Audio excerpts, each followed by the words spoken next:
So recently the MiG-21SMT and the MiG-21MF were moved to 10.3 BR, and they were both given access, more importantly, to the countermeasures pod. You can see that hanging below the bottom here. It's kind of goofy looking, but it means that you have flares at 10.3 in addition to 4 R-60 missiles. Great acceleration. The planes aren't exactly identical. The MF weighs a little bit less, but has less thrust. The SMT has more thrust, weighs a little bit more. Overall, they're basically roughly identical in terms of performance and in terms of weapons platforms. You still have the pretty poor cannon, the GSH-23, which is just not a lot of fun to use, but you do have the 4 R-60s, you have the countermeasures pod, which is huge, especially with the new buff flares, and you have absolutely phenomenal acceleration, which means that even though you drop an enormous amount of energy in a turn, you also gain a lot of energy back as soon as you hit the accelerator or as soon as you hit your afterburner. In this case here, tracking down a MiG-21 from above, R-60, it's from the upper rear quadrant. He probably never ever sees the R-60, and that's the first kill of the game. The R-60s are really easy to flare right now, but most of the time if you launch them from, say, upper rear quadrants where people aren't looking, particularly in furballs, they're still 30G missiles, nobody sees them coming, and outside of F5s who have a nasty habit of living through R-60 hits, they're pretty much guaranteed kills from those angles like the one I had. The same thing here, again, I'm still staying above the fray, 2,500, 3,000 meters. I want to be up here where people are less likely to look at me. I want to disengage from the furball, not get caught up down in the bottom of the furball. And again, because you do drop energy with the delta wing, while I'll be able to pick it back up in acceleration, when you're slow, if you start turning in the furball and someone launches a missile at you at that moment, even with flares, it's really, really difficult to stay alive. I'm looking down here. I'm trying to catch somebody climbing, turning in a way that they're going to be dropping a lot of energy to make them an easy missile target. This is a hunter. He kind of popped himself up out of the furball, went into a climbing turn, and again, that's an R-60. He's too slow to dodge. And meanwhile, I'm checking my 6 to make sure. Flare the missile coming at me, accelerate up and away. This poor starfighter has decided that he wants to kill me, and now for the rest of the match, I think I'm going to have a friend following me around. But with the buffs to the flares, flare, little battle turn, I don't even have to actually kill my afterburner here. It's easy for me to just pop 1 or 2 flares, accelerate. I'm using them here to make sure that I get a clean turn, right? Because as I decelerate through the turn, I don't want to have the ability for someone to shove a missile at me. Pop the flares to distract the missiles that are fired while I'm turning and moving my afterburner away, and I'm going to disengage from the starfighter. I accelerate much better coming out of a turn, so while I drop energy there, starfighter has the turning radius of a small country, so I can disengage from him and extend back towards the furball here. I'm looking for another target, again, somebody that's slow, somebody that's maneuvering, somebody that went into a climb, something like this to make them a little bit of an easy target. In this case, I have a T2 that looks like he's disengaging. I'm not quite sure what he's doing, but I think he's RTBing at this point in time, and probably not paying attention. I was off to the side, I was with that starfighter. He's just absolutely running straight back to base. So I'm going to launch at maximum range here. If you launch at maximum range, it's likely that they may not see the missile when it's launched, right? The missile icon may not pop up. So I like to launch from the absolute maximum range these days. I don't think that first one's going to hit, so I launch a second one. Maybe it was slightly too far away. He doesn't look to be paying any attention at all, so I launch my last missile, and that's 3 kills. So out of missiles, I'm left with just the Deffin's been calling it the water pistol in his recent videos, which is as good a description for the GSH-23 as I can think of. It's just not a very good gun. And the starfighter, while I was maneuvering around and shooting at the T2, the starfighter has caught back up. You can see the reduced speed come up.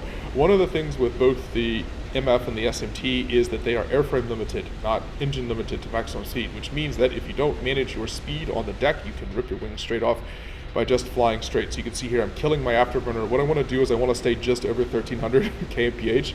If I leave my afterburner on, I'm going to exceed that and rip my wings. So each time as I get up 1330-ish, it's starting to get a little bit dangerous here. I'm going to cut the afterburner again, let my plane coast, go into a slight climb as well, right, so that I'm using some of this excess energy to gain altitude. And what I want to do is I want to stay as fast as I can, so as soon as I drop off the afterburner, I'm going to decelerate very quickly, but at least keep myself decelerated in between the climb and between my manipulation of the afterburner to not rip my wings.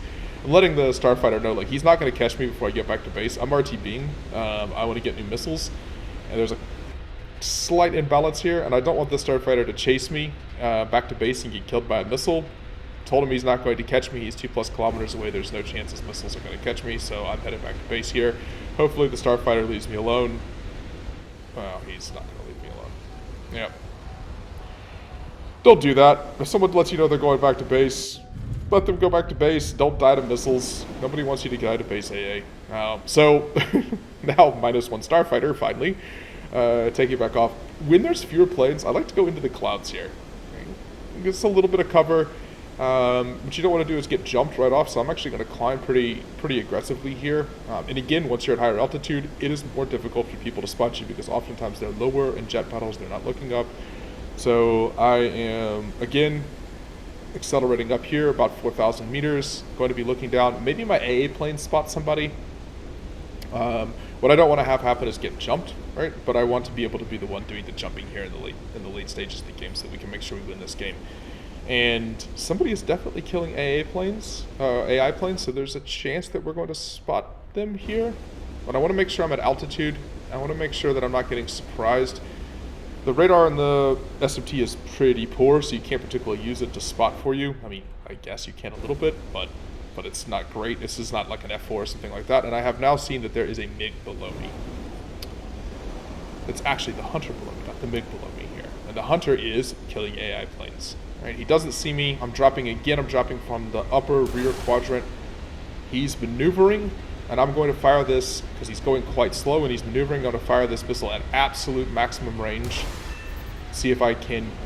Yeah, there you go. He never saw it. So even if he did look back and saw me, he probably didn't see a missile launch. The motor had burned out by the time that he might have checked. And so Hunter is down. The MF follows me. It's an R60 though. It's easy for me to flare the R60s. I maneuver. The MF is basically equivalent to me in terms of performance, but I want to drag him up. Maybe my F4C has a chance to kill him. So I'm trying to get him slow because I'm in less danger. I can maneuver out of his missiles or his guns if necessary, but I was hoping to drag him up, get him slow so that the F4 could get the kill. The MF is smart though. He breaks away. And unfortunately, I'm able to drop back down on him here. This is a pretty unfair 2v1. If I had a 1v1 him, it's a little more difficult because we're virtually identical planes. But in this case, by having the F4C, I try to drag him up, force the MiG-21 to make a choice. He attempts to run at this range. It's just very, very difficult to dodge or flare the missiles at this very close range. The rocket motor is going to burn the entire way. I predicted the direction that he was turning, led the missile into the direction he was turning, and he can't dodge an R60 at that point. So that's 5 kills. I know that there's one plane left. It's a MiG-21, and it's one of the new SPSKs, which is a PFM airframe, but gets R60 missiles. It's a good plane at 10.0, however, it has nothing comparable to the performance of the SMT or the MF. So I know that I am going to basically be able to bleed this guy out of energy anytime that I want to. One turn, he's going to be low on energy, and I can accelerate. So what I'm actually going to try to do here is I want to drag him up. I don't want to throw the game here, so I'm going to dodge his guns. And I want him to try to turn into me. All right, so let's see if I can bait him a little bit, make him to be greedy, to try to kill me, and in doing so, absolutely deplete all of his energy and allow me to have a huge energy advantage over him due to my much more powerful engine. He doesn't though. The F4C comes in on him, so now he's had to dodge the F4C. He pulled up for me once. He is definitely going quite slow. You can see how slow he's going here. And there's no way for him to regain this energy. So now, the only way for us to lose this match is if this SPSK kills me and then, I don't know, also kills the F4. So the goal here is to keep him low, to keep him slow, and to not let him kill either one of us. Now, there's a chance here. I just can't, as you can see, I just stalled out. I can't quite get my nose high enough to get the GSH. If that's any other gun that has proper velocity at 10.3, it's probably a kill, but I couldn't quite lead him enough to pull lead on him. But he's going extremely slow. I'm slow as well, but I'm going to be generating much more energy because of the afterburner, so I'm just going to continue to push him down onto the deck here. The idea now at this point is probably the F4 is going to get the kill. I can attempt to maneuver with this guy. I could probably bleed him out of energy completely until he's virtually stalled out and kill him. But he's going to maneuver once or twice. I'm not going to put myself in any of a dangerous position. I'm just going to use my more powerful engine. I'm going to keep him slow, and that F4C is almost certainly, you can see he's coming back into the fight here now. My teammate is very likely going to get this kill, which is fine. I've got an ace. I want to make sure I don't throw this game. I want to continue to put pressure on this guy to keep him low and slow. Look at how slow he's going. He's going like 250 kilometers an hour, and he's low, and boom. That's it.